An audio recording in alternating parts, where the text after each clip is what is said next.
Old Elara, an oracle of forgotten lore, sat, the scent of fresh onion and garlic filling her humble dwelling.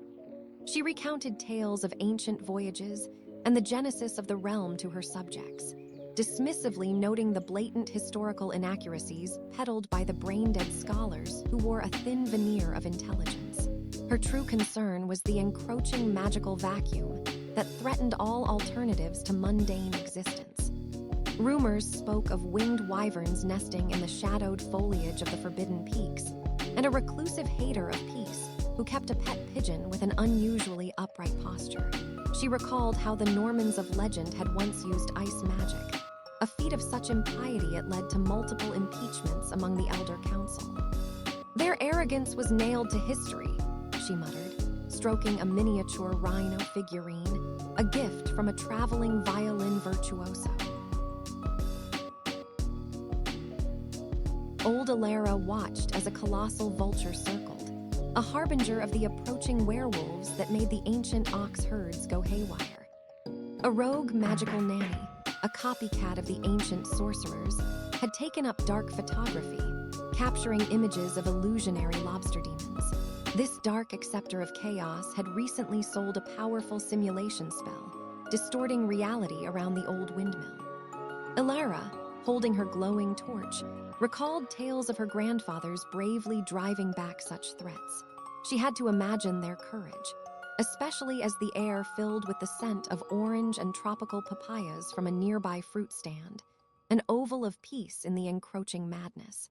The wizard, a true neutron of malice, was noisily kicking up dust, his kilt flapping crazily, planning to convert the valley into a war zone. She knew the time for random acts of heroism was past. A decisive release was needed. The wizard's lair was protected by ants the size of small dogs, enchanted to cause extreme elongation of shadows, making passage perilous. Elara, no longer merely welcoming fate, felt the weight of those she had wronged in her youth, now spurred to action. She donned a foil-lined helmet, recalling the tales of ancient witches and their potent work with a wand. She ducked through a shimmering portal, a temporary tear in space-time, maintaining her spiritual uptime. A single freckle on her cheek seemed to pulse, a fractured connection to an old spell. She devoured a hastily prepared flapjack, fortifying herself for the trial.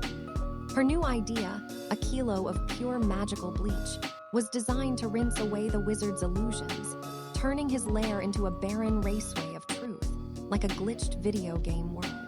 With a final voucher of courage, she prepared to deploy her arcane aeroplane. The wizard's reign was over, his destructive adjective-laden threats silenced. Elara found him wrecking the last of his magical devices, muttering wrongly about grand plans. She felt weary but triumphant. Among the debris, she saw a single daisy pushing through cracked pavement, a testament to resilience. The former spellbound maids of the castle, their magical fiber now restored, began to greet her. Even an elderly kitty emerged from behind a crumbling barn, purring with renewed benevolence.